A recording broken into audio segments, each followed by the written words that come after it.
एक केस को इन्वेस्टिगेट करना इतना डिफिकल्ट है कि वो अभी तक उसको ये नहीं समझ पा रहे कि ये मर्डर है या सुसाइड है या रेप हुआ है।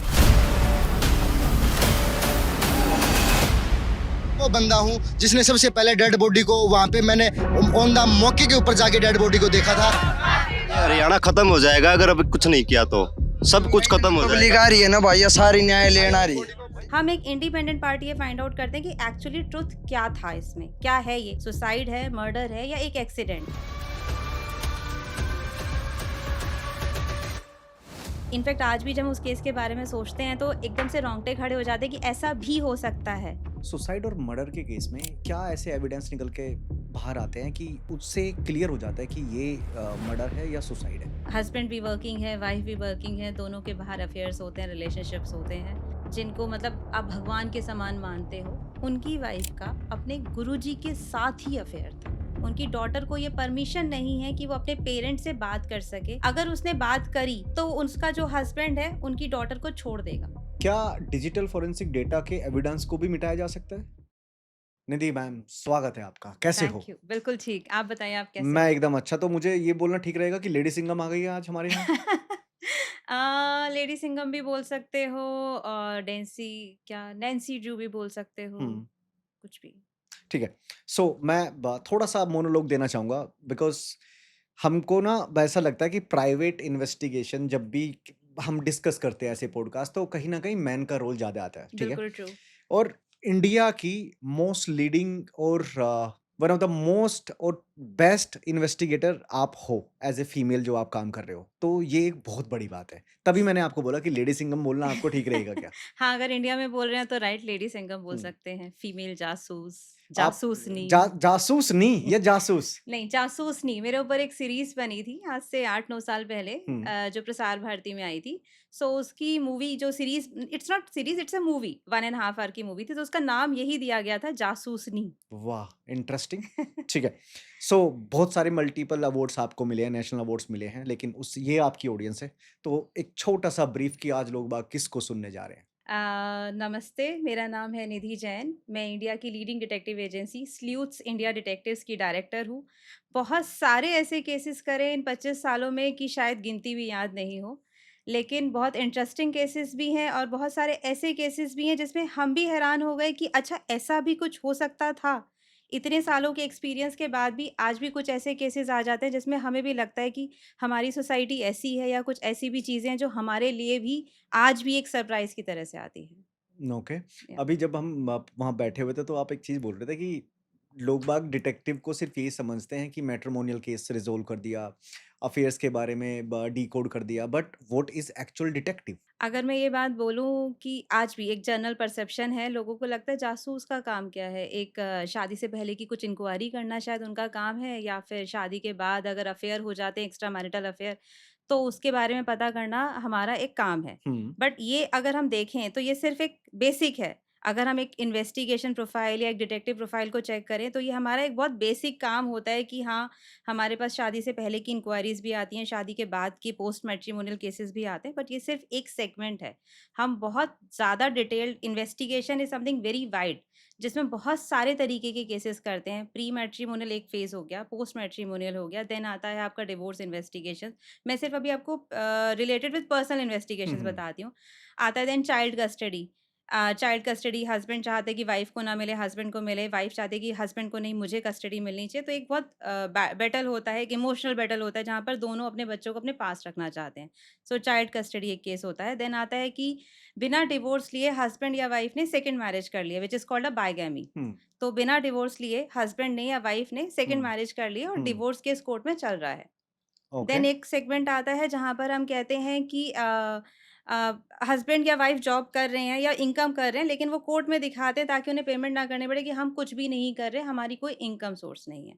तो ये होते हैं एक पर्सनल इन्वेस्टिगेशंस। देन आता है फिर आपके पास मिसिंग केस कि एज्ड पर्सन खो गए हैं ड्यू टू साइकियाट्रिक डिसऑर्डर, कि उन्हें उन्हें कोई भूलने की बीमारी है या शिज़ोफ्रेनिया या बहुत सारे साइकियाट्रिक हुँ, डिसऑर्डर हैं जिसकी वज़ह से वो घर छोड़ के चले जाते हुँ, हैं। Missing case. देन आता है कि पर्सन ने सुसाइड कर लिया है, पुलिस कहती है ये सुसाइड है, सुसाइड लोग फैमिली को लगता है कि ये सुसाइड नहीं है, मर्डर केस है। और पुलिस कहती है कि ये सुसाइड है। पुलिस कहती है सुसाइड केस है और वो केस बंद कर चुके होते हैं, लेकिन फैमिली को ये लगता है कि नहीं ये सुसाइड नहीं है, उनके फैमिली मेंबर सुसाइड नहीं कर सकता है, ये मर्डर केस है, जो पुलिस ने बंद कर दिया है। तो हुँ, वो अपने आप एक separate as a independent party हमसे इन्वेस्टिगेट करके फाइंड आउट कराते हैं हुँ, व्हाट इज़ द ट्रुथ, ये हुँ, एक्चुअली सुसाइड है या एक मर्डर ही था हुँ, और पुलिस ने इसे क्लोज़ कर दिया है।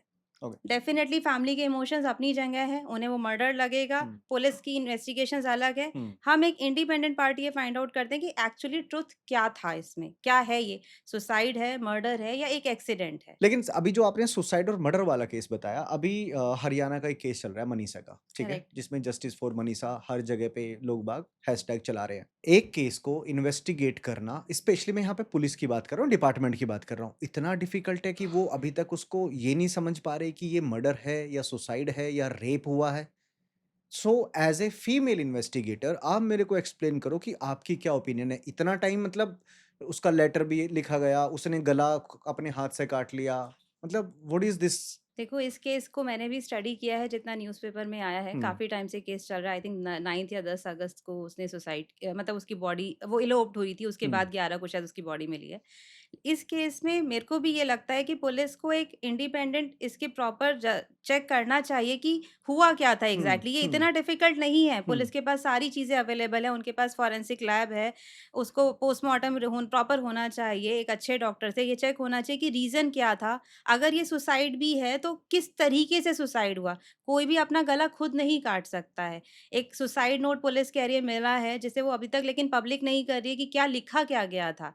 और सबसे बड़ी बात है एक फैमिली के इमोशंस हैं वहाँ पे। एक बच्चे की डेथ हुई है, एक 19 साल की लड़की की डेथ हुई है, बड़े अनफोर्चुनेट सर्कमस्टेंसेस थे। अगर किसी को सुसाइड करना है वो अपने घर में भी कर सकता है। वो कहीं भाग के क्यों मरेगा, अपनी जान देगा कि 2 दिन बाद उसकी बॉडी पुलिस ढूँढेगी और उसकी फिर उसकी बॉडी मिलेगी। तो बहुत सारे यहाँ पर क्वेश्चंस हैं। तो इतना डिफ़िकल्ट पुलिस के लिए नहीं है, इतनी बड़ी फॉरेंसिक लैब है और बहुत सारी चीज़ें हम फॉरेंसिकली ढूँढ सकते हैं कि क्या एक्चुअल रीज़न था। हुँ, और अगर ये सुसाइड नहीं है, मर्डर है, तो किसने किया? और अगर सुसाइड भी था, तो रीज़न क्या था? कोई भी एक स्कूल टीचर एक रैंडमली जाके सुसाइड नहीं कर सकती। राइट। कुछ तो उसके पीछे रीज़न होना चाहिए ना। तो अगर वो रीज़न था, तो उसकी फैमिली को एक वैलिड रीज़न पता होना चाहिए कि क्यों उनकी बेटी ने सुसाइड किया। सो मेरे अकॉर्डिंग ये पुलिस के लिए या किसी भी के लिए भी इतना डिफ़िकल्ट नहीं है। और अगर पुलिस इस केस को नहीं ले सकती तो एक अथॉरिटी, प्रॉपर जो अथॉरिटी है, हुँ, उसको केस देना चाहिए हुँ, ताकि वो काम कर सकें उस पे और उसका एक ट्रुथ उसकी फैमिली को दे सकें। ओके। सो मेरे अकॉर्डिंग फैमिली और सोसाइटी बिल्कुल ठीक कर रही है that they are demanding the justice. होना चाहिए कि रीज़न सबको पता होना चाहिए और स्पेशली फैमिली को पता होना चाहिए कि उनकी डॉटर ने सुसाइड किया तो क्यों किया और अगर मर्डर था तो कौन कल्प्रिट है उसके पीछे। और ये सोसाइटी के लिए एक बहुत बड़ा दाग है। बिल्कुल है। हम कहते हैं मतलब हम एक दिल्ली एनसीआर एरिया में रह रहे हैं जो कहते हैं दिल्ली इंडिया की कैपिटल है। वहाँ पर भी अगर रात को 7 बजे या 8 बजे भी अगर गर्ल सेफ नहीं है तो it is very bad in country. पता होना चाहिए गर्ल को सेफ अगर वो मतलब फिर तो कोई भी पेरेंट्स अपने बच्चे को घर से बाहर ही नहीं भेजेंगे ट्रू। कि का जॉब पे भी मत जाओ क्योंकि उन्हें पता नहीं उनकी बेटी वापस भी घर आएगी या नहीं आएगी। और अगर वो हुँ, डिमांड कर रहे हैं तो पुलिस उसको नेग्लिजिबली ये कह रही है कि नहीं हम कुछ नहीं करेंगे या फैमिली को प्रेशर करा जा रहा है कि आप डेड बॉडी को बर्न कर दीजिए, क्रीमेट कर दीजिए। आप प्रॉपर बताइए, रीज़न दीजिए, इन्वेस्टिगेट करिए। उसके बाद जब फैमिली सैटिस्फाई है और करेक्ट रीज़न पता हो, तब आप क्रीमेट करिए। आप खुद सोचिए एक लड़की उनकी 17 साल की, 19 साल की लड़की है जिसकी डेथ अचानक से हो जाती है और उन्हें रीज़न ही नहीं पता, उन्हें रीज़न बताया भी नहीं जा रहा है। उनको पता तो होना चाहिए कि ऐसा क्या हुआ कि उनकी बेटी ने सुसाइड भी किया, तो क्यों किया?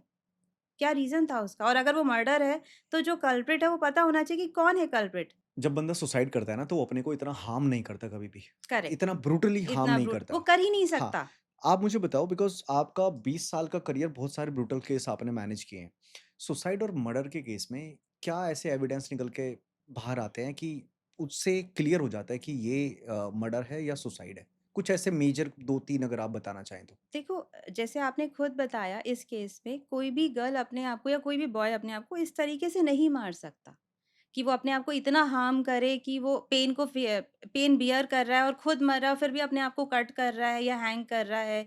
कोई भी एक नशीली दवा जो कहते हैं उसने पी के सुसाइड हुँ, किया, हुँ। उसके बाद वो खुद को हार्म भी करेगी, फिज़िकली भी मारेगी, दोनों चीज़ें पॉसिबल नहीं है। तो बहुत सारे फैक्टर्स आते हैं, लेकिन जब आप इन्वेस्टिगेट करते हो तब पता चलता है कि वो सुसाइड है, मर्डर है या एक्सीडेंट है। बिकॉज़ हमने ऐसे भी केसेस करे हैं जहाँ पर पुलिस ने बोला सुसाइड है, फैमिली ने बोला मर्डर है, लेकिन जब हमने इन्वेस्टिगेट किया तो पता चला वो सुसाइड और मर्डर दोनों ही नहीं था, it was a accident.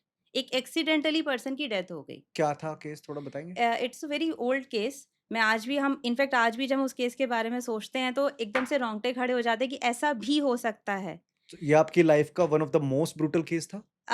Brutal तो नहीं मैं कहूँगी, लेकिन हाँ, एक ऐसा केस ज़रूर था जिसने हमें हैरान भी कर दिया था और हम थोड़ा शॉक में भी आ गए थे कि ऐसा कैसे हो सकता है। बताइए ना प्लीज़। एक फैमिली हमारे पास आई थी। इनफैक्ट फैमिली के ये इंडिया की फैमिली नहीं थी, दे स्टेज इन साउथ अफ्रीका। उनके पास एक फ़ोन आता है पुलिस से और उनको ये बोला जाता है कि उनके बेटे की डेथ हो गई है। तो दे वर शॉक्ड कि उनका बेटा तो लंदन में पढ़ रहा है, वो वहाँ पे इंजीनियरिंग कर रहा है, तो इंडिया से फ़ोन क्यों आया? तो इंडिया से फ़ोन आना कि उनका बेटा इंडिया में है और इंडिया में डेथ हो गई है और वो भी उसने सुसाइड कर लिया है। मैंने कहा हमारा बेटा 3 साल से लंदन में है, वो हुँ, वहाँ पर इंजीनियरिंग कर रहा है, तो इंडिया में कैसे डेथ हो सकती है? जबकि वो तो इंडिया में है ही नहीं। हुँ, अभी वो लंदन में पढ़ रहा है और हमारी डेली उससे बात होती है and he was very fine वहाँ पर, वो बिल्कुल ठीक है, वहाँ पर अच्छे से पढ़ाई कर रहा है, हुँ। वो डेली हमारे से वीडियो कॉल भी करता है, बात भी करता है और वो बिल्कुल ठीक है। लेकिन पुलिस ने फिर उनको फ़ोटोग्राफ्स भेजी कि ये आपके बेटे की फ़ोटोग्राफ्स हैं, उसकी 3rd फ्लोर से गिर के डेथ हो गई है। आप आइए, अपने बेटे को आइडेंटिफ़ाई करिए और अपने बेटे को लेके मतलब डेड बॉडी को लेके जाइए। दे वर शॉक्ड, उन्होंने फ़ोटोग्राफ्स देखी, वो एक्चुअली फ़ोटोग्राफ उन्हीं के बेटे की थी। और उनको यही नहीं पता कि उनका बेटा इंडिया में है? उनको बिल्कुल नहीं पता था, उनके हिसाब से उन्होंने अपने बेटे का एडमिशन यूके की यूनिवर्सिटी में कराया था because they are very well known person hmm, of South Africa. उन्होंने अपने बेटे का एडमिशन यूके की एक यूनिवर्सिटी में कराया था और वो वहाँ से इंजीनियरिंग कर रहा था, मैकेनिकल इंजीनियरिंग वो वहाँ से कर रहा था, उसका वो 3rd ईयर चल रहा था। और वो डेली यूके के टाइम के हिसाब से अपनी सिस्टर को और अपनी मदर को वीडियो कॉल पे 1 घंटे तक बात भी करता था। 1 से डेढ़ घंटे जो भी उसके पास टाइम होता था। हुँ। पूरा बताता था कॉलेज में उसके साथ क्या हुआ, उसके क्लोज़ फ्रेंड्स कौन है, उसने नाम भी बताए हुए थे, फ़ोटोग्राफ्स भी रेगुलर एक्सचेंज करता था। तो उनके लिए तो ये पॉसिबल ही नहीं था, उन्हें तो ये था कि ये हो ही नहीं सकता। बट जब उन्होंने फ़ोटोग्राफ्स देखी, वो अचानक से इंडिया आए, जब उनके हुँ, पास हुँ। फ़ोटोग्राफ गई एंड उन्होंने देखा कि उनका खुद का ही बेटा है जिसकी डेड बॉडी वो दिखा रहे हैं, वो इंडिया आए एंड दे वर शॉक्ड कि उनका बेटा 3 साल से इंडिया में रह रहा है। व्हाट? हाँ, वो हमारे लिए भी शॉकिंग था। उन 3 साल से वो इंडिया में है और वो जब यूके में छुट्टियाँ होती हैं, वेकेशंस होती हैं कॉलेज की, तभी वो 3 महीने अपनी फैमिली के साथ जाता है। साउथ अफ्रीका में उनके साथ रहता है और उसके बाद वहाँ से वो टिकट लेके लंदन ही जाता है। उन्होंने टिकट्स भी देखे हुँ, हैं। हुँ। वो बच्चा उनका लंदन ही जाता है, तो वो इंडिया क्या कर रहा है? बट वो इंडिया में आए, उन्होंने दिल्ली में देखा, दिल्ली के एक बहुत छोटे से विलेज एरिया में वो रह रहा है, एक रूम लेके। उनके लिए तो वही एक शॉकिंग था कि एक इतने छोटे से स्मॉल विलेज में दिल्ली के जो रिमोट एरियाज़ में विलेज बने हुए हैं, उसमें वो रह रहा है एक सेपरेट रूम लेके जहाँ पर ना उनके पास कोई उसने कोई सर्वेंट रखी हुई नहीं है, अकेले रहता है और उसने सुसाइड कर लिया, पुलिस कह रही है 3rd फ्लोर से कूद के और उसकी डेथ हो गई है। तो उनके लिए तो एक दुनिया ही नहीं थी। मदर, डॉटर, फादर, फैमिली हुँ, में 3 मेंबर उन एक ही बेटा था जो उन्हें एक्सपेक्ट कर रहे थे कि वो पढ़ के आएगा, उनका बिज़नेस सँभालेगा और उन्हें पता चलता है कि वो तो है ही नहीं अब और उसने सुसाइड भी किया है और वो भी इंडिया में जबकि वो तो यूके से इंजीनियरिंग कर रहा था। फिर जब हमने इन्वेस्टिगेशन शुरू करी, तो हमने सबसे पहले उसकी घर देखा जहाँ पर वो रहता था। वो एक बहुत छोटे से घर में रहता था, जहाँ पर कोई सर्वेंट नहीं था। बहुत डिंजी सा हाउस कि लोगों को मतलब कोई उसमें ऐसे रह भी कैसे सकता है? कोई सर्वेंट नहीं है, हाउसकीपिंग वो सारी खुद करता हुँ, है। हुँ। हमने जब लैंडलॉर्ड से बात करी, लैंडलॉर्ड ने हमें बताया कि ये लड़का किसी को बुलाना प्रेफ़र नहीं करता, अकेले पूरा दिन घर में रहता है। सिर्फ़ इसके ज़ोमैटो, स्विगी के पोर्टर्स आते हैं या वो बाहर से खाना लेने जाता है, वो लेके अंदर चला जाता है, गेट लॉक कर लेता है। उसके जो बराबर में फ्लैट रूम्स में लड़के-लड़कियाँ रहते हैं, उन्होंने कोशिश भी करी उससे इंटरैक्ट करने की, बात करने की, लेकिन वो किसी से बात नहीं करता, अकेला ही रहता था। तो सबको लगा कि शायद अकेले रहना पसंद करता हुँ, होगा, किसी से बातचीत करने का उसका मन नहीं होगा, बट सबने एक चीज़ बोली कि वो बहुत फ्रीक्वेंट फ़ोन पे बात करता रहता है। हुँ, फिर हमने उस एरिया के सारे सीसीटीवी फुटेज निकाले, हमने देखा कि कुछ ऐसा नहीं था, कोई उसके घर में नहीं आया उस टाइम या पहले कोई 15 दिन में आया हो, सिर्फ़ नॉर्मल पार्सल्स उसके आते थे जो बाहर से लेता था और अंदर लेके चला जाता था। हुँ, उसके घर में कोई क्लीनिंग हेल्प नहीं आती है, हुँ, बट हाँ, वो बाहर बात करते हुए अक्सर late night, early morning phone पे बात करते हुए बाहर जाता रहता था। जिस दिन उसकी डेथ हुई, हमने देखा उस दिन के पूरे सीसीटीवी फुटेज देखे, वो मॉर्निंग में अपने घर से बात करते हुए निकल रहा है, वॉक करते-करते जा रहा है और एक अंडर कंस्ट्रक्शन साइट थी जहाँ पे वो अक्सर जाके बात करता था और लोग उसे मना करते थे कि यहाँ मत खड़े हो, ये अंडर कंस्ट्रक्शन साइट है, आपको चोट लग सकती है। बट ये रेगुलर आपने कैमरे की ये रिकॉर्डिंग देखी है। रेगुलर रिकॉर्डिंग भी कितने दिन की देखी। रिकॉर्डिंग देखते हो आप अ, ऐसे केस में? जनरली हमें जितने टाइम की अवेलेबल हो अवेलेबल, जाती है, ओके, तो ओके, ओके। जनरली 15 से 20 दिन की हुँ, लोगों के घर में कैमरास अवेलेबल होते हैं रिकॉर्डिंग्स, हमने हुँ, वही चेक करे। ओके। तो रेगुलर था उसका कि वो फ़ोन पे बात करते हुए कॉलोनी में घूम रहा है या रोड्स पे बात कर रहा है, वो करता था। हुँ, और एक और शौक उसमें अजीब था कि जब वो बात करते हुए वहाँ जाता है कंस्ट्रक्शन साइट पे, तो लोगों ने बताया कि वो वहाँ पर ऐसे 3rd फ्लोर पे या 2nd फ्लोर पे कहीं भी बैठ जाता है, फ़ोन पे बात करता रहता है और फिर वापस अपने घर चला जाता है। जिस दिन ये इवेंट हुआ, लोगों ने हमें बताया ये किसी से लड़ाई करते हुए फ़ोन पे यहाँ पर आ रहा था हुँ, और बात करते-करते वहाँ पर बैठा और अचानक से वो नीचे गिरा। वो पहले तार में इल्झा, स्ट्रीट में वायर्स लगी वायर होती है होते हैं, right, electricity right, wires, right. उसमें वो इल्झा, उसके बाद वो नीचे गिरा। तो ऐसे अगर कोई इलझ के नीचे गिरेगा तो किसी की डेथ नहीं हो सकती, क्योंकि हुँ, ज़मीन पे लगेगा, फ्रैक्चर होगा, हुँ, चोट लगेगी। लेकिन उसका जो सर था वो किसी मेटल पे टकरा गया, जो ज़मीन पे, क्योंकि कंस्ट्रक्शन साइट थी, हुँ, तो जो कंस्ट्रक्शन साइट पे मटेरियल था उस पे टकराया जिसकी वजह से उसकी डेथ हुई। तो अगर अदरवाइज़ वो नॉर्मल गिरता तो शायद डेथ भी नहीं होती, एक्सीडेंट होता, चोट ओके, लगती बहुत ओके। ज़्यादा। तो ये चीज़ नहीं था कि ये सुसाइड हो सकता है, कोई अगर गिरेगा, सुसाइड करेगा तो इतनी हाइट से गिरे कि वो सीधा नीचे गिरे और मर जाए।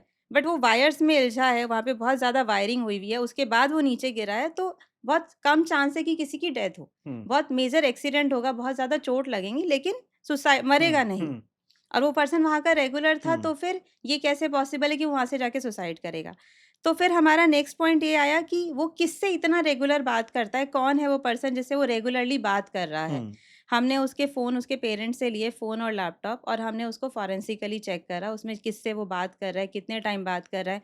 पूरा हमने उसका फॉरेंसिक डेटा निकलवाया ये देखने के लिए कि वो फ़ोन्स पे और लैपटॉप पे करता क्या है? वो अपनी क्लासेस ले रहा है यूके की, या किसी से बहुत ज़्यादा चैट कर रहा है, या वो सुसाइड के लिए कुछ सर्च कर रहा है, क्योंकि अगर कोई पर्सन सुसाइड करेगा, हुँ, तो तरीके ढूँढेगा ऑनलाइन जाके कि मैं कैसे सुसाइड कर सकता हूँ? क्या कर सकता हूँ कि सुसाइड हो सके? तो हमारे लिए बहुत चीज़ें शॉकिंग थी। सबसे बड़ा शॉकिंग पॉइंट ये था, जब हमने उसका लैपटॉप और फ़ोन देखा कि वो he was a psychiatric patient.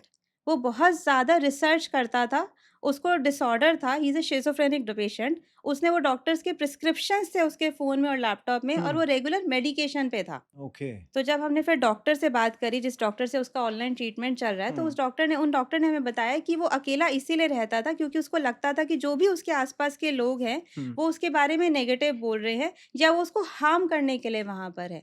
कोई भी उसका दोस्त नहीं है, सब उसको उसको कुछ अजीब से लोग उसके आस-पास दिखते हैं, जो उसको उसको मारना चाहते हैं, उसका हार्म करना चाहते हैं।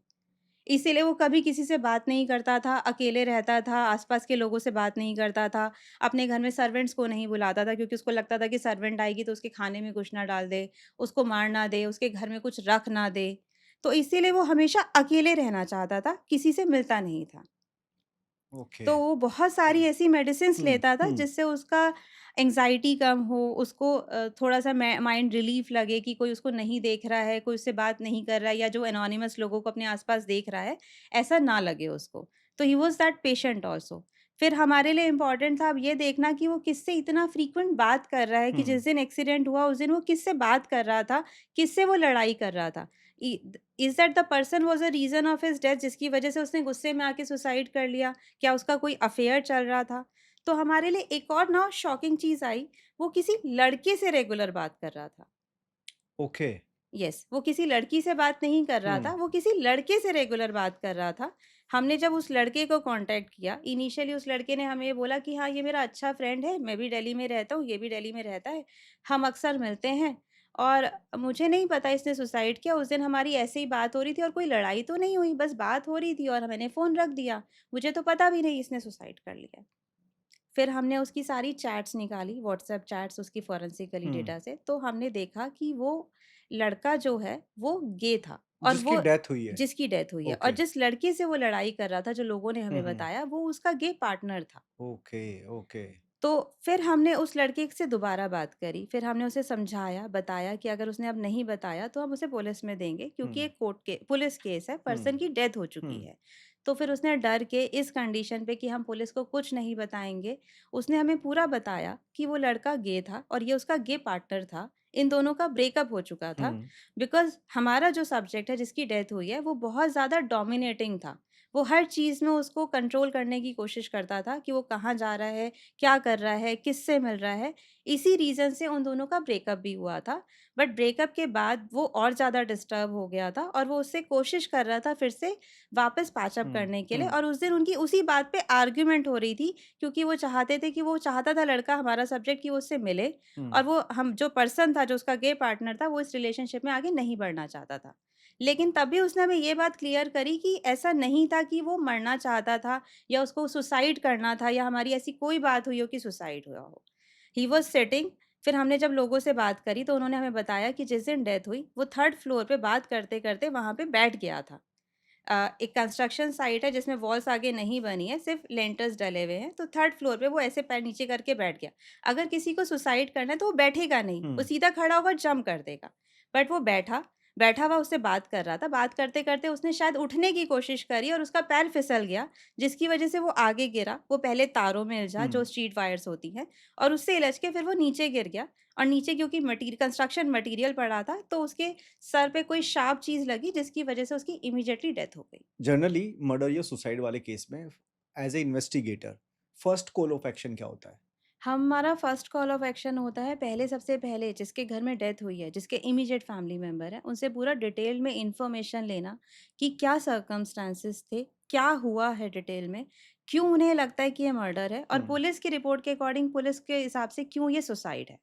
तो हम पहले सबसे पहले फैमिली का पूरा व्यू लेते हैं कि क्या हुआ था, क्या नहीं हुआ था, उनसे पूरी डिटेल लेते हैं और उसके बाद हम उस पर्सन जिसकी डेथ हुई है, उसका पूरा बैकग्राउंड लेते हैं कि पर्सन की फैमिली में कौन था, क्या रीज़न पुलिस के हिसाब से फैमिली के हिसाब से मर्डर के हैं और पुलिस के हिसाब से सुसाइड के हैं। फिर उसके हिसाब से हमारी इन्वेस्टिगेशन स्टार्ट होती है। ओके। जैसे अभी आपने डिजिटल फोरेंसिक डेटा की बात करी। क्या डिजिटल फोरेंसिक डेटा के एविडेंस को भी मिटाया जा सकता है? नहीं।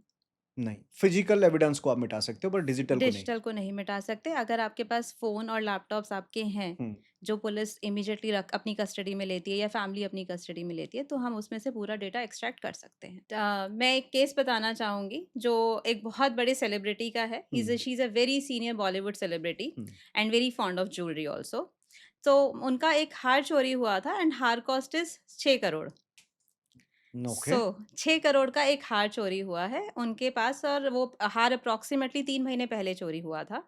प्रोसेस ये था उनके घर में कि वो जब भी बाहर जाती थी अपने शूट के लिए और ट्रैवल के लिए, तो वो अपने जितने भी सेट हैं, अप्रॉक्सिमेटली 30 टू 40 बॉक्स होते थे, हुँ, वो अपनी फैमिली पेरेंट्स के घर छोड़ जाती थी। जब वापस आती थी, उनका पीएसओ हार वापस उनको दे जाता था। तो बॉक्स काउंट करके फैमिली लेती थी और बॉक्स काउंट करके वापस मैम वापस अपने पास कस्टडी में लेती थी। तो एक दिन जब उन्होंने पहनने के लिए वो अपना हार निकाला, बॉक्स खोला, तो उसमें वो हार ही नहीं था। सो शी इज़ और ये कितने शॉक्ड। दिन बाद देखा उन्होंने? उन्हें खुद भी याद नहीं बट वो एक अप्रॉक्स आइडिया लगा रही हैं कि 2 से 3 महीने पहले वाली ओके, बात है। ओके। क्योंकि तब वो ट्रैवल किया था उन्होंने और अपनी फैमिली हुँ, के पास हुँ, हार भेजा था। तो जब वो उन्होंने अपनी फैमिली में पूछा, अपने पेरेंट्स से पूछा कि उन्होंने वो सेट यूज़ किया या मिस कर दिया, उन्होंने कहीं छोड़ दिया हो। तो उन्होंने बताया कि नहीं एज़ इट इज़ उनकी ज्वेलरी वापस आई है उनके पास। उन्होंने अपने हुँ, पीएसओ से पूछा कि कोई बॉक्स खाली था हुँ, या बॉक्स खुला हुआ था? उसने कहा कि नहीं ma'am as it is pack box आया था और मैंने हुँ, आपको दे दिया। Um, then she called us and she hired us. उन्होंने हमें पूरा बताया कि ऐसे बॉक्स आते हैं और ऐसे उनके पास रखे जाते हैं। जो उनकी फैमिली मेंबर्स के अलावा सिर्फ़ 4 लोगों को पता होता है, दैट इज़ उनका पीएसओ, उनका ड्राइवर और उनकी 2 डोमेस्टिक हेल्प। एक उनकी बेटे बच्चे की नैनी है, हुँ, एक उनके अपने घर की केयरटेकर है, हुँ, एक ड्राइवर है और एक पीएसओ है। अब उन चारों में से कौन कल्प्रिट है हमें यही फाइंड आउट करना था क्योंकि उसके अलावा कोई और हो नहीं सकता। हुँ, सबसे पहले हमारा टास्क था फिंगरप्रिंट्स लेफ्ट करना, ऑल्दो ये 2-3 महीने पुरानी चीज़ थी तो बहुत कम चांस थे कि बहुत लोगों ने बॉक्स हाथ लगाया होगा। मैम ने खुद भी बहुत बार खोला होगा। बट फिर भी हमने फिंगरप्रिंट्स लिए, वो पुलिस को इन्वॉल्व नहीं करना चाहती थी क्योंकि एक मीडिया इश्यू बन जाता उसमें और वो डायरेक्टली अपने सर्वेंट्स को भी कन्फ्रंट नहीं कर सकती थी क्योंकि सारे बहुत पुराने सर्वेंट्स हैं, उनके काफ़ी क्लोज़ हैं, तो उन्हें था कि मैं किसी को भी ऐसे रैंडम नहीं निकाल सकती जब तक हुँ, मुझे पता ना हो कि कौन एक्चुअल कल्प्रिट है हुँ, और सबसे बड़ा उनका ऑब्जेक्टिव था, उन्हें वो अपना सेट वापस चाहिए था क्योंकि वो उनका फ़ेवरेट हार था। हमने उन सबके फिंगरप्रिंट्स लिए अ, ताकि उन्हें पता ना चले, मैम ने ही हमारी हेल्प करी, सबके फिंगरप्रिंट्स रात को उन्होंने किसी के ग्लास लिया, किसी की ट्रे हाथ में से ली और हमें वो दी ताकि हम फिंगरप्रिंट्स उससे लिफ्ट कर सकें। और हुँ। जो बॉक्स था जिसमें से ज्वेलरी चोरी हुई थी, हमने उससे फिंगरप्रिंट्स लिए, लेकिन हमें बहुत हेल्प नहीं मिली बिकॉज़ पुराना था, किसी के मैच नहीं हो रहे थे। और पीएसओ के एक बस मैच हो रहे थे, वो खुद ही कह रहे हैं कि पीएसओ लेके आया था तो उसके मैच तो होने ही थे। तो हमें उससे कुछ नहीं मिला। देन फिर नेक्स्ट टास्क आता था कि उन चारों का पूरा बैकग्राउंड चेक करना कि किसी के पास अचानक से बहुत पैसे आए हों या कोई लाइफ़स्टाइल चेंज हुआ हो, क्योंकि अगर इतना हेवी सेट है, बेचा गया है तो बहुत अच्छी अमाउंट में ली जाएगी उससे। तो लाइफ़स्टाइल चेंज होगा या घर में अचानक से उनके पैसे आएँगे। हुँ, तो हमने जब चेक किया तो ऐसा कुछ भी नहीं था। उनका जो ड्राइवर है मैरिड है, उनके हुँ। साथ 10 साल से काम कर रहा है, उन्हीं की फैमिली में काम कर रहा है, उनका पीएसओ उनके बहुत क्लोज़ है। और डोमेस्टिक हेल्प जो है दोनों, वो तो 24 घंटे उनके साथ ही रहती हैं। हुँ। तो बहुत ही रेयर अपनी फैमिली में कभी साल में 15 दिन के लिए अपने घर जाती हैं। तो रिसेंटली उनका कोई ट्रैवल भी ऐसा नहीं हुआ उनकी डोमेस्टिक हेल्प का, वो उन्हीं के साथ बाहर गई थी। और उन्हें अपनी डोमेस्टिक हेल्प पे डाउट भी कम था क्योंकि उनमें से एक लेडी तो उन्हीं के साथ बाहर ट्रैवल कर रही थी। ठीक है। तो उन्हीं के साथ बाहर गई थी, उन्हीं के साथ वापस आई थी, तो उसके बहुत कम चांस थे उनके हिसाब से उसने सेट लिया हो। तो नेक्स्ट था फिर हमारे लिए कि इन चारों के में फाइंड आउट करना कि कौन एक्चुअल कल्प्रिट है। तो फिर हमने उन्हें सजेस्ट किया कि आप इन चारों को किसी भी ओकेशन के बहाने से एक फ़ोन गिफ्ट करिए और जहाँ पर ये लोग बैठ के आपस में बात करते हैं, हुँ। उस एरिया में स्पाई कैमरास लगवाइए, वॉइस रिकॉर्डर्स, ताकि वो क्या कन्वर्सेशन कर रहे हैं, हम वो सुन सकें। तो हमने उनकी कार बग करी, जिस कार में उनका ड्राइवर आता है, जाता है। उनके सर्वेंट्स जहाँ बैठते हैं कॉमन एरिया में, उस एरिया को बग किया, वहाँ पे रिकॉर्डर्स लगाए ताकि हम उनकी रिकॉर्डिंग सुन सकें। और मैम ने, क्योंकि दिवाली का टाइम था, अपने उन चारों सर्वेंट्स को एक ब्रांड न्यू फ़ोन्स गिफ्ट करे, जिसे हमने बग कर लिया था कि ये देखने के लिए कि वो किससे क्या बात करते हैं। हुँ। तो जब हमने उनकी रिकॉर्डिंग सुननी शुरू करी तो वी गॉट एस्टोनिश्ड कि सबसे पहले जो हमें पता चला कि जो उनका ड्राइवर है, जो उनका सबसे पुराना और सबसे वफ़ादार है, उसका अफ़ेयर उन्हीं की सर्वेंट के साथ चल रहा है, जो उनके साथ अब्रॉड गई थी। ओके। हमने उन्हें बताया तो उन्होंने कहा कि भई मैं इसमें कुछ नहीं कर सकती, although it hmm. Is surprising, लेकिन मेरा इससे कोई रोल नहीं है, वो उसका अपना पर्सनल मैटर है। वो मैरिड है लेकिन उसका अफ़ेयर चल रहा है, तो इससे मेरा कोई कंसर्न नहीं है। फिर हमने जब इन्वेस्टिगेशंस उनकी रिकॉर्डिंग और सुनना शुरू करा तो पता चला जो उनकी डोमेस्टिक हेल्प थी, जो उनके साथ अब्रॉड बाहर गई थी, तो बहुत ज़्यादा ह्यूज अमाउंट पैसे बचा के वहाँ से लाती थी। जैसे वो वहाँ पे शॉपिंग कर रही हैं, अपने घर में खाना मँगा रहे हैं, फूड मँगा रहे हैं, तो उसमें टिप लेके बहुत सारे पैसे बचा लेती थी। तो उन दोनों की हमने कन्वर्सेशन पकड़ी तो पता चला कि वो ये कह रही थी कि इस बार मैम जब लंदन गई है, मैं ज़्यादा पैसे नहीं बचा पाई, सिर्फ़ 4-5 लाख ही मेरे सेव हुए हैं। एक 10 दिन के ट्रिप में एक मेड सर्वेंट 5 लाख बचा लेती है, सिर्फ़ फूड की टिप्स बचा के। सो हमारे लिए भी सरप्राइज़ था ये सारी चीज़ें सुनना। पता चला उन्हीं ऐसी ये सारी चीज़ें हम इनपुट्स मैम को देते जा रहे थे कि हुँ। ऐसे-ऐसे पता चल रहा है, बट उनके लिए वो एक बॉदरिंग नहीं था। वो कहती कि मुझे जब रहना इन्हीं के साथ काम कराना है तो ये छोटी चीज़ें तो मुझे अवॉइड करनी ही पड़ेंगी। फिर हमें जब हम ऐसे ही कन्वर्सेशन सुन रहे थे तो एक दिन पता चला कि जो उनका ड्राइवर है, इन सब में उनका पीएसओ सबसे क्लीन था, पीएसओ की किसी के साथ कोई इंटरैक्शन नहीं था, वो अपने काम से मतलब रखता था। लेकिन उनका ड्राइवर इन सब में हमारे लिए सबसे ज़्यादा सस्पिशियस था क्योंकि वो मैरिड भी था और उसका उन्हीं की डोमेस्टिक हेल्प के साथ हुँ। अफेयर भी चल रहा था और वो दोनों मिलके घर में छोटी-छोटी चीज़ें चोरी करते रहते थे। तो एक दिन हमने एक कन्वर्सेशन सुनी जिसमें हमें पता चला वो किसी से बात कर रहा था और वो किसी से गोल्ड की बात कर रहा था कि तुझे मेरे सोने के पैसे देने हैं, तूने अभी तक पैसे नहीं की दिए हैं, उसका कुछ बताया नहीं क्या हुआ है।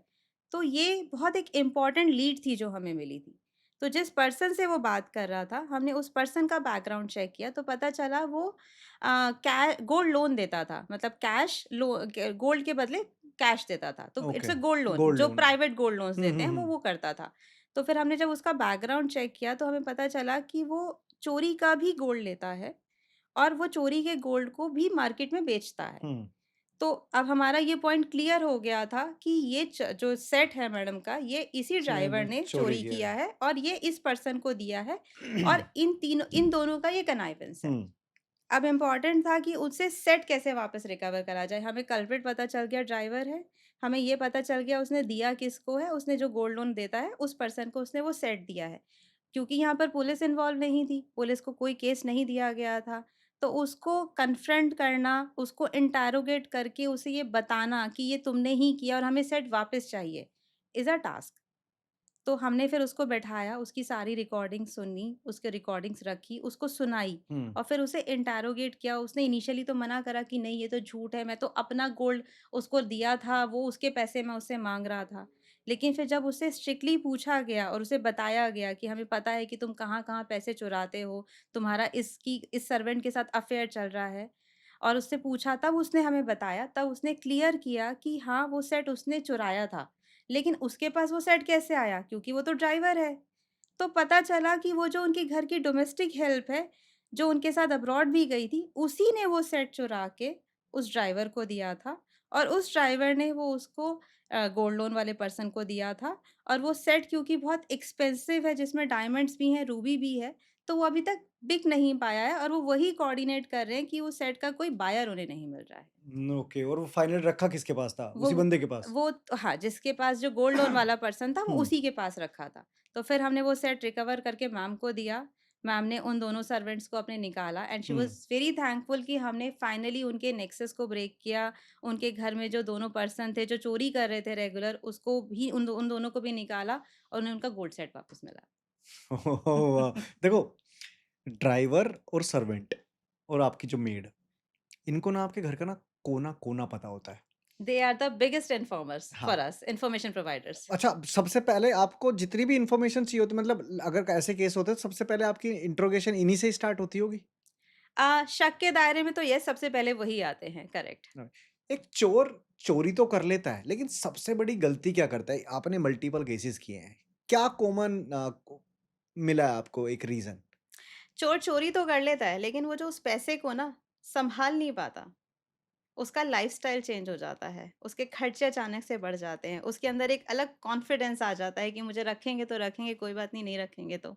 तो वो जो एक कॉन्फिडेंस लाइफ़स्टाइल चेंज होता है, फैमिली के एक्सपेंसेस इंक्रीज़ हो जाते हुँ। हैं, एक्सपेंडिचर्स इंक्रीज़ हो जाते हैं, वही हमारे लिए एक पॉइंट होता है पकड़ने का कि हाँ, ये पर्सन है जो ऐसा कर सकता है। कभी पूरे करियर में सबसे स्मार्ट चोर कौन मिला है? जहाँ पे आपको लगा यार तू तो बहुत ही स्मार्ट निकला। ऐसा कोई केस आया?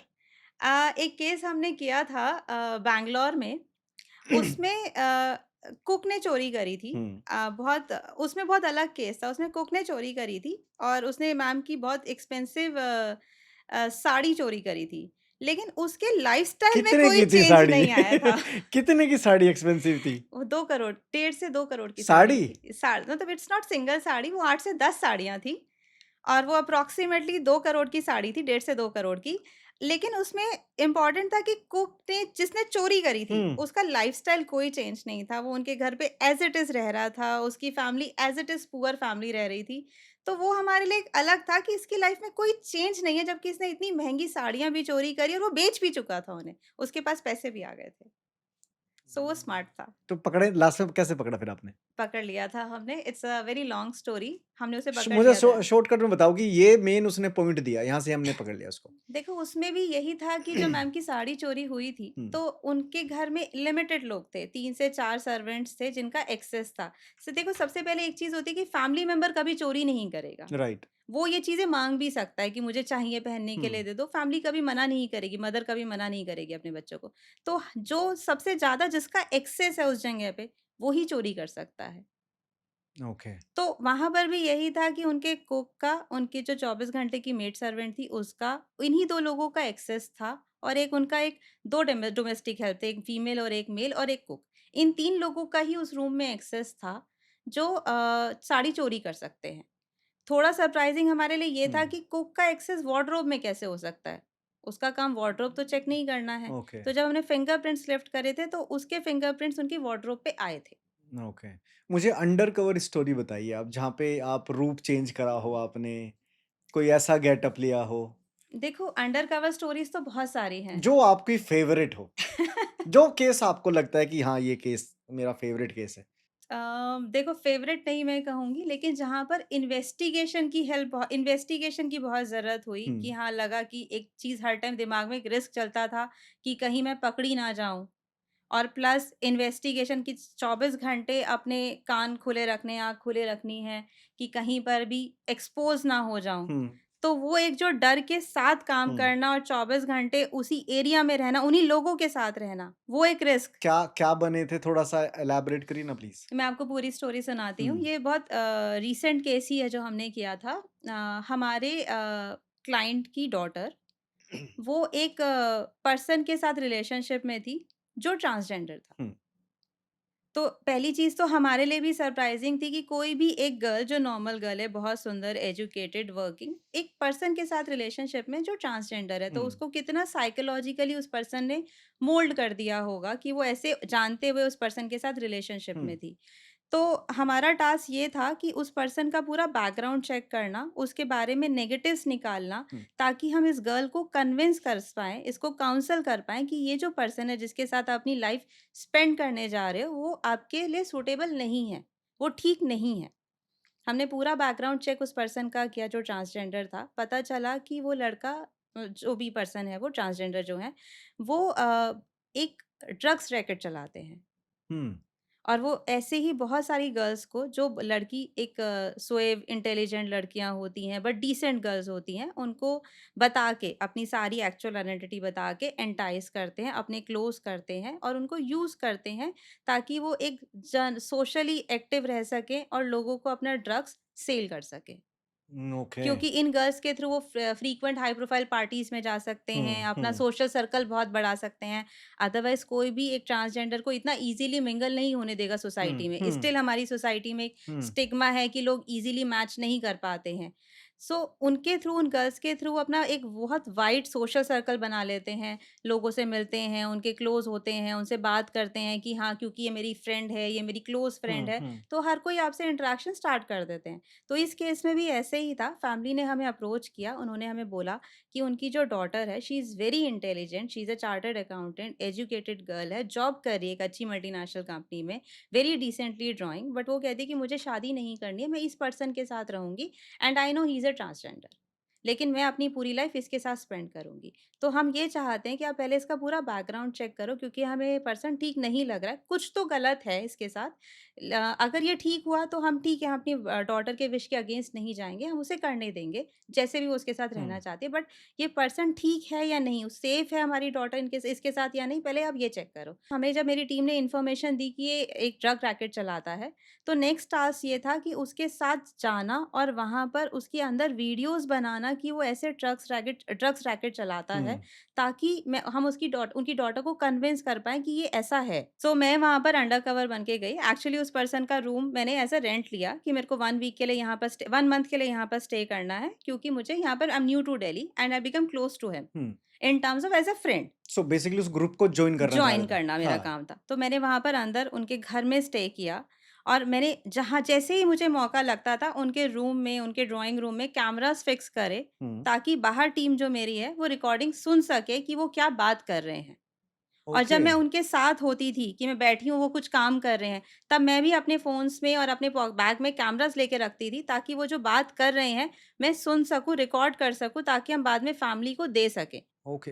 ऐसी इन्वेस्टिगेशन में क्या-क्या टूल्स एक इन्वेस्टिगेटर यूज़ करता है? हम बहुत सारे कैमराज़ यूज़ करते हैं, जैसे जब मैं अंडर कवर बन के वहाँ पर गई थी, बहुत स्मॉल-स्मॉल कैमराज़ कि हमने सोफ़े के नीचे, बेड के पीछे, एक बहुत माइक्रो कैमराज़ जो मैच बॉक्स से भी छोटे साइज़ के होते हैं, जिनका बैकअप 15 से 20 दिन का होता है, हुँ, वो फ़िक्स हुँ, करे, ताकि वो बात कर रहे हैं, वो बाहर बिकॉज़ उसमें बग होता जीएसएम होता था, सिम होता था, बाहर से टीम मेरी सुन के रिकॉर्ड कर सकती थी। Okay, okay. ताकि ऐसा नहीं था कि मुझे हुँ, वो रिमूव ही करने हैं, वो पैरेलली बाहर रिकॉर्डिंग्स चल रही हुँ, होती थी, जो वो बात बात कर रहे हैं मेरी एब्सेंस में। क्योंकि मैं उस प ग्रुप का नया पार्ट थी, तो मेरे सामने वो सारी बातें नहीं नहीं करते थे। करते। मेरी एब्सेंस में जब मैं रूम में हूँ या जब मैं बाहर गई हुई हूँ, जो बात करते थे, वो पूरी रिकॉर्डिंग होती थी। तो कब बीच में आपकी टीम ने कुछ ऐसी रिकॉर्डिंग्स सुनी आपके बारे में को अगर वो कुछ बोल रहे हो या उनको सस्पिशियस थोड़ा भी उनको लगा हो? बस ये उसमें हाँ, तभी मेरे को ज़्यादा डर लगता था क्योंकि मैं 24 घंटे उन्हीं लोगों के साथ रहती थी। तो क्योंकि वो ये कहते थे कि ये नई लड़की है, इनके सामने मत बात करो, हमें पता नहीं इसका क्या है। हुँ, कहीं ऐसा तो नहीं है ये अंडर कवर हो या पुलिस ने तो इसे नहीं भेजा हमारे ड्रग्स पे रेड करने के लिए। तो वो और डरा देती थी चीज़ें कि इनको डाउट है, तो अगर मेरा कोई भी एक एक्शन या मेरा कोई भी कैमरा उन्हें मिल गया, तो हुँ, मेरा क्या होगा? Very scary. मैं ऑलमोस्ट 1 हफ्ते वहाँ रही और हमने बहुत सारी रिकॉर्डिंग्स करी हुँ, ताकि उनको हम बता सकें कि ये लड़का जो है, ये जो ट्रांसजेंडर पर्सन है, he is running a drugs racket और उसका पर्पस लड़कियों को के साथ क्लोज़ होने का, सोसाइटी में मिंगल अप होना है ताकि वो अपनी ड्रग्स वहाँ पर बेच सके। बेच सके। ओके। क्लाइंट जैसे आपके पास में आते हो तो कोई वियर्ड रिक्वेस्ट आती है आपके पास में? बहुत सारी आती हैं। क्या आती है? मतलब अलग-अलग तरीके की वियर्ड रिक्वेस्ट आती हैं, जैसे कि बहुत सारे ऐसे साइकियाट्रिक पेशेंट्स आते हैं जिन्हें लगता है कि जब भी वो रोड पे चल रहे हैं, तो हुँ, जितने भी लोग उनके सराउंडिंग में वो उन्हीं के बारे में बात कर रहे हैं। तो वो कहते हैं कि मैं जब भी घर से बाहर निकलता हूँ या मेरे नेबर्स हैं, वो सिर्फ़ मेरे ही बारे में बात करते हैं, तो आप पता करो मेरे बारे में क्या बात कर रहे हैं। वाह! कुछ लोग ऐसे आते हैं जो ये कहते हैं कि हमारे ब्रेन को किसी ने सैटेलाइट से कंट्रोल कर रखा है और हम चाहते हैं कि आप उस सैटेलाइट का बटन बंद करा दो ताकि वो हमारे ब्रेन को कंट्रोल करना बंद कर दें। तो कुछ लोग ऐसे आते हैं जो ये कहते हैं कि मैंने 7 साल पहले या 10 साल पहले मैं जिस कंपनी में काम करता था, इनफैक्ट एक हुँ, लेडी भी आई थी, करती थी, तो हुँ, जो मेरा बॉस था उससे मेरी एक बार लड़ाई हो गई थी। हुँ, तो तब से उसने मेरे अंदर एक चिप लगा रखी है, जब मैंने ब कंपनी छोड़ी, तो उस टाइम पे उसने मेरी बॉडी में एक चिप फिक्स कर दी मुझे और उसे ये खुद नहीं पता वो चिप कैसे फिक्स करी गई है। तो अब वो जिससे जो भी बात करती है, वो उसका वो 10 साल पुराना बॉस सुन लेता है और उसको वो कमांड करता है कि तुम इससे ऐसे बात करो, तुम इससे ऐसे बात करो, तुम ये करो वरना मैं तुम्हारे अगेंस्ट ये कर दूँगा। तो मैं ये चाहती हूँ कि आप मेरे उस बॉस पे इन्वेस्टिगेशन करो, उसे डराओ, धमकाओ कि वो उस चिप को या तो मुझे बता दे कहाँ रखी है, कहाँ लगाई है, निकाल दे हुँ। या उसको परमानेंटली बंद कर दे ताकि मैं उसकी बात सुनना बंद कर दूँ। तो आप ऐसे केसेस लेते हो? देखो, हमें ये पता होता है कि ये लोग साइकियाट्रिक इल हैं, इनको हुँ, साइकियाट्रिक डिसऑर्डर्स हैं, हुँ, तो हम अगर उनके केस नहीं लेंगे, हुँ, तो वो लगेगा कि हमने एब्रप्टली मना कर दिया। हम उन्हें काउंसल करते हैं हुँ। कि ठीक है, अगर आपको लगता है आपकी बॉडी में चिप है, तो हम आपकी पूरी बॉडी स्कैन करा देते हैं, देख लेते हैं कहाँ चिप है, अगर होगा तो हम रिमूव करा देंगे। आपके लिए कोई क्राइटेरिया है केसेस का? बिल्क कि क्या-क्या क्राइटेरियाज़ हैं, जहाँ पे आप इंटरेस्टेड होते हो इस केस को इन्वेस्टिगेट करने के लिए? जो भी केसेस हमें लगता है डूएबल है, हम सिर्फ़ वही केसेस लगते हैं। लेकिन हुँ, जहाँ पर हमें लगता है कि हम एथिकली करेक्ट हुँ, नहीं है या मॉरली करेक्ट नहीं है, जैसे कि हमारे पास केसेस आते हैं जिसमें बॉयज़ ये कहते हैं कि हमारा ब्रेकअप हो गया है गर्ल के साथ, इवन गर्ल्स भी आती हैं कि मेरे बॉयफ्रेंड के साथ ब्रेकअप हो गया, मैं 3 साल से उसके साथ रह रही थी, अब हमारा ब्रेकअप हो गया है। हुँ, लेकिन मैं उसके ऊपर रेप केस डालना चाहती हूँ, तो मुझे बताओ जिस लड़की के साथ वो करंटली रिलेशनशिप में है, मैं एक तो उसकी फैमिली को और गर्ल को बता दूँगी कि ये मेरे साथ 3 साल से था और हुँ। मेरे साथ अभी भी है और ये मेरी फ़ोटोज़ हैं, ताकि मैं उसका रिश्ता उससे तुड़वा सकूँ या ये बता दो कि वो लड़का रहता कहाँ है ताकि मैं वहाँ के पुलिस स्टेशन में जाके उसके ऊपर रेप केस डाल सकूँ। My goodness. Like people are using their personal videos to getting divorce, alimony ऐसे केसेस आते हैं आपके पास? ऐसे केसेज़ आते हैं जहाँ पर हमारे पास हस्बैंड या वाइफ़ हुँ, ये कह रही होती हैं आके कि आप हमें प्रूफ़ दे दो, मेरे हस्बैंड की लाइफ़ में या मेरी वाइफ़ की लाइफ़ में कोई लड़का या लड़की इंडक्ट कर दो और मुझे प्रूफ़ दे दो कि वो एक्स्ट्रा मैरिटल रिलेशनशिप में जबकि वो नहीं है, ताकि मैं उससे डिवोर्स ले सकूँ या मैं उससे हाई अमाउंट एलिमनी चार्ज कर सकूँ, मेंटेनेंस चार्ज कर सकूँ। सो बेसिकली उसे ट्रैप कर दो। लड़कियाँ भी आती हैं कि लड़कों को ट्रैप करा दो हुँ। ताकि मैं उससे ह्यूज अमाउंट ले सकूँ और डिवोर्स ले सकूँ उसे या पब्लिकली उसकी इमेज खराब कर सकूँ। तो ये सब ऐसे चल रहा है। केसेस हम नहीं करते। हमारे लिए बहुत क्लियर कंडीशन है, जहाँ पर हम मॉरली करेक्ट नहीं हैं। अगर ब्रेकअप हो गया है तो हम गर्लफ्रेंड बॉयफ्रेंड की इन्वेस्टिगेशन नहीं करेंगे हुँ, या अगर कोई हस्बैंड अपनी वाइफ़ को ऐसे एंटेंगल करने के लिए कह रहा है या वाइफ़ हस्बैंड को ऐसे ट्रैप करने के लिए कह रही है, हम नहीं करते हैं केसेस। जो केसेस जेन्युइन हैं, हम सिर्फ़ वही केसेस लेते हैं। ओके। प्री एंड पोस्ट के मैं कुछ-कुछ चेक्स आपसे पूछूँगा लेकिन उससे पहले who cheated most men and women? Equal ratio है। मैं इस चीज़ में ये नहीं बोलूँगी कि मेन ज़्यादा चीट करते हैं या फीमेल ज़्यादा चीट करते हैं। करंट सिनेरियो में will say it's always a equal ratio. Husband भी वर्किंग है, वाइफ भी वर्किंग है, दोनों के बाहर अफेयर्स होते हैं, रिलेशनशिप्स होते हैं। So equal ratio almost. Boys भी उतने ही एक्स्ट्रा हुँ। मैरिटल अफेयर में हैं, गर्ल्स भी उतनी ही एक्स्ट्रा मैरिटल अफेयर में हैं। बराबर चल रहे हैं। फाइनली ब चलो कहीं तो हम इक्वल हुए। हाँ, इक्वालिटी करेक्ट, इक्वालिटी हो जेंडर गए। इक्वालिटी। हाँ, राइट, राइट, राइट। कोई मैट्रिमोनियल केस है आपके पास में जो बहुत ही शॉकिंग, बहुत ही वियर्ड लगा हो? पोस्ट मैट्रिमोनियल केस एक मैं बोलूँगी, जो हुँ, शादी के बाद हमारे पास आया था, जो बहुत वियर्ड था। मतलब एक्स्ट्रा मैरिटल बहुत सारे हम केसेज़ रेगुलर करते हैं, बट एक वियर्ड केस था हमारे लिए। हमारे पास एक हस्बैंड आए, वो कहते हैं कि मेरी वाइफ़ का मुझे ऐसा लगता है कहीं न कहीं रिलेशनशिप या अफ़ेयर है, हुँ, लेकिन वो फाइंड आउट नहीं कर पा रहे हैं कौन है, क्योंकि वाइफ़ हाउसवाइफ़ है, घर पर ही रहती है, बहुत रेयरली कहीं बाहर आती-जाती हैं। तो हमारा टास्क ये था ये फाइंड आउट करना कि अफ़ेयर किसके साथ है। हुँ। हमने लेडी को सर्विलेंस पे रखा 20 डेज़ तक, दैट मीन्स हमने उसे फिज़िकली फ़ॉलो किया। इनफैक्ट 1 महीने तक हमने उसे फिज़िकली फ़ॉलो किया। उसकी मूवमेंट्स रेगुलर थी, घर के काम के लिए जाना, फ्रेंड से मिलने जाना। हमें ऐसा कुछ सस्पिशन नहीं लगा कि वो बाहर किसी से मिल रही हो। सर्विलेंस की क्या ट्रिक्स होती हैं? सिर्फ़ सिर्फ आप उसके फ़ोन कॉल्स रिकॉर्ड करते हो या क्या करते हो? फ़ोन कॉल्स हम नहीं रिकॉर्ड करते, दैट इज़ इल्लीगल। ओके, तो हम सर्विलेंस किसी पे के भी कैसे रखते हो लाइक किसी थर्ड पार्टी का? फिज़िकली नहीं, थर्ड अच्छा, पार्टी नहीं, हमारी अपनी टीम होते हैं, आई हमारे वॉच अपने जिसको बोलते हो। इन्वेस्टिगेटर, फिज़िकल वॉच हम जिसे कहते हैं, हुँ। कि जब पर्सन घर से निकल रहा है, वो कहाँ जा रहा है, क्या कर रहा है, किससे मिल रहा है, हर उस एक्टिविटी को हम चेक करते हैं। ओके। ऑन पब्लिक प्लेसेस हम उनके हुँ। फ़ोटोज़ और वीडियोज़ क्लाइंट को देते हैं, but with the authority of client कि हुँ, हस्बैंड वाइफ और वाइफ हस्बैंड की हुँ, अथॉरिटी। तो ये, तो इस केस में हमने उसे 1 महीने तक फिज़िकली फ़ॉलो किया, हुँ, लड़की की कोई ऐसी सस्पिशियस मूवमेंट नहीं रही। हुँ, बट क्लाइंट को क्योंकि बहुत स्ट्रॉन्ग डाउट था, तो फिर हमने उसके रूम को बग किया, उसके जिस बेडरूम में वो रहती हैं और ड्राइंग रूम में जहाँ मोस्टली बैठ के बात करती हैं, ये देखने के लिए कि वो किससे क्या बात कर रही है। क्योंकि हम फ़ोन रिबग नहीं कर सकते थे, लेकिन एरिया बग किया कि वो किससे क्या बात कर रही है। हुँ। और जब हमारे क्लाइंट वहाँ नहीं है, तो उनकी एब्सेंस में कौन उस घर में आ रहा है। ओके। तो it was surprising and shocking for us also, जो उनके गुरुजी थे, हुँ, जिनको वो अपने घर में मानते थे, अपने घर में बुलाते थे, जिनको मतलब आप भगवान के समान मानते हो, उनकी वाइफ़ का अपने गुरुजी के साथ ही अफ़ेयर था। हुँ, उनके गुरुजी का उनके घर में एक सेपरेट रूम था, जहाँ पर वो रहते थे। 2 महीने, 3 महीने में 2-3 दिन के लिए रहने आते थे। पूरा सम्मान उन्हें दिया जाता था, भगवान की तरह पूजा करी जाती थी। लेकिन जब उनके हस्बैंड घर पे नहीं होते थे, वो उनकी वाइफ़ के साथ रिलेशन रखते थे। इन फेक गुरु ही चलो मेरे मुँह से सही निकल गया फेक गुरु नहीं तो मैं फिर गुरुजी बोलने वाला था बट इन फेक गुरुओं ने तो हिंदुस्तान की ना मट्टी पलीत कर रखी है वैसे लिटरली। करेक्ट। फीमेल जासूस के लिए सॉरी जासूसनी के लिए बिगेस्ट रिस्क क्या है? मेरे अकॉर्डिंग 2 रिस्क होते हैं एक फीमेल के लिए। सबसे पहले अपनी सेफ्टी का, हुँ, क्योंकि आप पब्लिक प्लेस में किसी ऐसी जगह जा रहे हो, तो आपकी एक अपनी सेफ्टी रिस्क पे होती है कि आप बहुत सारे लोगों के सामने हो, कौन कैसे आपको बिहेव करेगा, so that risk is always there कि आप फिज़िकली असॉल्ट ना करें या आपको परेशान ना करे, एक वो रिस्क है। दूसरा रिस्क होता है जब हम अंडर कवर ऑपरेशन में होते हैं, हमारा अंडर कवर एक्सपोज़ ना हो जाए। और अंडरकवर एक्सपोज़ कैसा हो सकता है लाइक पहचान लिया या कुछ ऐसा ब पहचान लिया नहीं इतना इम्पोर्टेंट होता है, हुँ, ये है कि आपने बग वहाँ पर इंस्टॉल करे, वो वो पकड़ा गया। पकड़ा गया, कभी उस ऐसा हुआ है कुछ? टच वुड नहीं। ओके। हम बहुत ज़्यादा सेफ्टी लेके चलते हैं, इसलिए हुँ, हम हमेशा काम में एक्स्ट्रा टाइम लेके चलते हुँ, हैं कि हम पहले पूरा रिसर्च करें, तभी हम वहाँ पर फीमेल को या मेल को इंडक्ट करते हैं। Okay. What is the reality of Indian society और Indian family these days? Because कहीं न कहीं प्री एंड पोस्ट मैट्रिमोनियल दोनों केसेज़ बढ़ रहे हैं।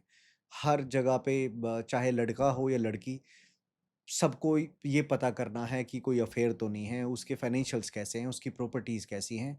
आप समझ रहे हो? जब इस तरह की चीज़ें आती हैं तो मुझे लगता है कि ये एक तरीके से ठीक भी है और एक तरीके से खराब भी है। आप बताइए कि क्या रियलिटी है अभी इंडियन फैमिलीज़ की, इंडियन सोसाइटी की इसके अराउंड? देखो, हम ना इस प्रोफ़ेशन में ऐसे केसेस देखते हैं जो हम एक्सट्रीम भी देखते हैं, हुँ, जहाँ पर लड़के-लड़कियाँ इक्वालिटी की बात करते हैं कि प्रॉपर्टी पता होनी चाहिए वाइफ़ को हस्बैंड की, हस्बैंड को वाइफ़ की, ताकि फ्यूचर में अगर इश्यूज़ आते हैं तो हम डिवाइड कर सकें। हुँ, शादी से पहले ही ये गर्ल्स बोलने लगी हैं अब, हुँ, इवन बॉयज़ भी बोलते हैं कि प्रीनप साइन होना चाहिए ताकि वो मेरी प्रॉपर्टी शेयर ना माँग सके। जबकि हमारे सोसाइटी के अकॉर्डिंग शादी is something life long decision, जहाँ पे 2 लोग एक हो रहे हैं, 2 फैमिलीज़ एक हो रहे हैं। बट हम अभी भी ऐसे कुछ चीज़ें देखते हैं अपनी सोसाइटी में जो हमारे बहुत एज ओल्ड कल्चर हैं। जैसे कि मैं अभी रिसेंटली एक केस बताऊँगी जो हमारा हैदराबाद का केस है, जहाँ पर एक फैमिली हमारे पास आई, फैमिली कलकत्ता की थी। वो हमारे पास आई, उन्होंने बताया, it was shocking in fact to hear कि अभी भी ऐसा होता है हुँ, कि पिछले 2 साल से वो अपनी डॉटर से नहीं मिल पाए हैं। और उनके हस्बैंड ने, डॉटर के हस्बैंड ने उनको ब्लॉक कर दिया है। उनकी डॉटर को ये परमिशन नहीं है कि वो अपने पेरेंट्स से बात कर सके। अगर उसने बात करी, तो उसका जो हस्बैंड है, उनकी डॉटर को छोड़ देगा। And she was a only daughter. उनके बेटे की कोविड में डेथ हो गई थी, तो उनका लाइफ एक वही डॉटर ही है। और वो कहते हैं कि हमें अभी ये कुछ भी नहीं जानना कि वो हम नहीं चाहते कि लड़की हमसे बात करे, मिले। हुँ, हुँ, बस हम ये चाहते कि हमें ये तो पता रहे कि हमारी बेटी ज़िंदा है। कहीं ऐसा तो नहीं है उसके हस्बैंड ने उसे मार भी दिया हो। क्योंकि हम पिछले 2 साल से अपनी बेटी से मिले नहीं, हमने शक्ल नहीं देखी है। हुँ, और हमने जब पूछा कि 2 साल पहले ऐसा क्या हुआ था कि आपके ब्रदर सन इन लॉ ने आपको ब्लॉक करा दिया? ही सेड कुछ भी नहीं था, उसकी तबीयत खराब थी, मेरी डॉटर इंजीनियर है। She was working in good MNC company, इसीलिए वो दोनों हैदराबाद शिफ्ट हुए थे कि दोनों इंजीनियर हैं, दोनों वहाँ पे जॉब हुँ, करते हैं, दोनों के बच्चे मतलब बच्चे भी हैं, उनका एक हुँ, बेटा भी है 5-6 इयर्स का। एक वो उसका हस्बैंड की एक सर्जरी हुई थी सन इन लॉ की, तो हमने बेटी को समझाया था कि तुम जॉब मत छोड़ो, अपनी छुट्टियाँ लो, हस्बैंड की केयर करो, लेकिन जब वो ठीक हो जाए वापस अपनी जॉब जॉइन करो, क्योंकि आप दोनों को ही जॉब करनी चाहिए। You are a professional, you are a engineer. इतनी सी बात पे मेरे सन इन लॉ को हम पे इतना गुस्सा आ गया कि उसने मेरी बेटी को बोल के हम दोनों को ब्लॉक कर दिया फ़ोन से। हमारे सारे रिलेटिव्स को ब्लॉक करा दिया कि वो किसी से बात नहीं करेगी। और जब हम उसके घर गए, हम 2 घंटे तक उसकी सोसाइटी में वेट करते रहे। हमें अंदर जाने की परमिशन नहीं दी उसने। और जब हम बाद में दोबारा अपनी फैमिली को लेके अंदर गए, तो पता चला वो वहाँ से शिफ्ट हो चुके हैं। हम उनके पेरेंट्स को कॉन्टैक्ट करते हैं, पेरेंट्स हमारा फ़ोन काट देते हैं, वो कहते हैं हमें तुमसे मतलब नहीं रखना, हमें फ़ोन मत करो। और उनका मोटिव क्या था हमारे पास आने का क्लाइंट का मोटिव ये था सिर्फ़ ये चेक करना कि उनकी कि बेटी बेटी जिन सेफ़ है, ज़िंदा है। करंट सोसाइटी में जहाँ हम एक तरफ इक्वालिटी की बात करते हैं, एक तरफ ये बात करते हैं कि वुमेन्स राइट हैं, वुमेन्स किसी भी चीज़ में इमीडिएटली लड़के कोर्ट में चली जाती है। दूसरी तरफ ऐसी भी फीमेल है जो इतनी एजुकेटेड है, जॉब कर रही हैं, अपने पेरेंट्स से बात भी नहीं कर रही हैं, क्योंकि उनके हस्बैंड ने उन्हें परमिशन नहीं दी। कहीं न कहीं अभी भी हम वो पुराने ज़माने में जी रहे कि पूरे औरतों को दबा के जीना है। एग्ज़ैक्टली। तो ये अगर हम देखें तो हस्बैंड, जबकि उसे पता है कि उसकी वाइफ के हुँ, पेरेंट्स अकेले हैं, उनके बेटे की भी डेथ हो चुकी है, she was the only family उनके लिए। तो अगर बात भी नहीं करने दे रहा है, एटलीस्ट सेफ हैं, ज़िंदा हैं, ये तो बताना चाहिए। राइट। तो हमारा टास्क यही था कि फैमिली को ये फाइंड आउट करके हुँ, देना लड़की कहाँ हुँ, है, सेफ है, अलाइव है या नहीं। ओके। सडनली ना इंडिया में पिछले आई थिंक 2 या 3 साल से प्राइवेट इन्वेस्टिगेशन वाला जो डिपार्टमेंट है या सेगमेंट है, ये सडनली बहुत स्पाइक हुआ है। What is the correct. Reason behind this? Extra marital relationships, trust factor, I would say कि हस्बैंड वाइफ्स को ट्रस्ट बहुत कम हो गया है। अगर हस्बैंड बाहर जॉब पे जा रहे हैं तो वाइफ को लगता है कि शायद उसके कलीग से उसका अफेयर हुँ, है। हुँ, सेम विद वाइफ, अगर वाइफ बाहर जॉब जा रही है तो हस्बैंड की इनसिक्योरिटीज आ जाती हैं। लॉन्ग ऑफिस आवर्स हैं, हस्बैंड वाइफ अपने आपस में कम टाइम स्पेंड करते हैं, बट ऑफिस में बहुत ज़्यादा स्पेंड करते हैं टाइम। एक आउटिंग का कल्चर बहुत स्ट्रांग हो गया कि एवरी वीकेंड्स फ्रेंड्स के साथ घूमने जा रहे हैं। तो मुझे लगता है कि फैमिली की आपस में बॉन्डिंग कम होने लगी, क्योंकि बहुत कम टाइम वो साथ में स्पेंड हुँ, करते हैं, हुँ, जिसकी वजह से रिलेशनशिप्स में कहीं ना कहीं डिस्टरबेंसेस आ रही हैं। ये एक मैट्रिमोनियल के लिए केस में हुँ, होगा। बट अगर if we talk about corporates में, तो कॉर्पोरेट्स में क्योंकि बहुत ज़्यादा पिल्फरेज, लोगों की चोरी बहुत ज़्यादा हो गई है, कंपटीशन बहुत ज़्यादा हो गया है, इस वजह से वहाँ पर केसेस हाइक हो रहे हैं। ओके। इस फील्ड में क्या फ्यूचर है अभी? अगर कोई फीमेल या कोई मेल भी जॉइन करना चाहता है, तो क्या फ्यूचर है आने वाले टाइम पे? सी मेरे हिसाब से बहुत ब्राइट चांसेस हैं। ये प्रोफेशन जिस तरीके से मेन स्ट्रीम में आ रहा है, और आज की डेट में हर पर्सन को कहीं ना कहीं, चाहे वो बिफोर मैरिज हो चाहे पोस्ट मैरिज हो, जैसे एक डॉक्टर की ज़रूरत होती है, एक लॉयर की ज़रूरत होती है, हमारी भी ज़रूरत होती ही होती है किसी ना किसी चीज़ के लिए। देखो जब किसी को डॉक्टर बनना होता है, तो कहीं न कहीं एक उसके अंदर कुछ क्वालिटीज़ स्टार्टिंग से ही होती है। किसी को इंजीनियर बनना है, किसी को बैंकर बनना है। बट स्पेसिफिकली इस बैकग्राउंड में आने के लिए क्या स्पेसिफिक कोई क्वालिटीज़ होती हैं कि बिल, होनी चाहिए? बिल्कुल होनी क्यूरियोसिटी होनी चाहिए या क्या होना चाहिए? बिल्कुल होनी चाहिए। उसकी क्यूरोसिटी तो वन थिंग है, जजमेंट पावर होनी चाहिए, उसकी ऑब्जर्वेशन पावर बहुत स्ट्रांग होनी चाहिए कि वो चीज़ों को कितना कीनली ऑब्जर्व कर रहा हुँ, है, जहाँ पर है वो सराउंडिंग में कैसे ऑब्जर्व कर रहा है। उसका ब्रेन बहुत स्ट्रांग होना चाहिए कि अगर वो किसी भी प्रॉब्लम में फँस जाता है, तो within a fraction of second ही knows how to move out that problem. So presence of mind is very much important. Done ma'am, मेरे सवाल हो चुके हैं ख़त्म और thank you for this information. मुझे लगता है हर एक इंसान को लाइक कुछ-कुछ ऐसे बेसिक फंडामेंटल्स होते हैं जो पता होने चाहिए और जो इन्फॉर्मेशन आपके थ्रू आई मेक श्योर कि अगर किसी को कुछ भी ऐसा इंक्वायरी या इन्वेस्टिगेशन करानी होती है तो मैं डिटेल्स वैसे तो मैं मेंशन कर दूँगा। बाकी थैंक यू। लास्ट में सोसाइटी के लिए कोई मैसेज देना चाहते हो तो please go ahead. I can only say one thing कि अगर आपको कहीं पर कुछ भी किसी भी चीज़ में थोड़ा-सा भी डाउट है, तो उस डाउट को कैरी करने से बेटर है इन्वेस्टिगेट कराइए, ताकि आपका अगर शक ठीक है, तो आप क्लियर हो सकें, और अगर आपका शक गलत है, तो एक पीसफुल लाइफ़ जी सकें। Thank you. Perfect ma'am. Thank you so much ma'am. Thank you.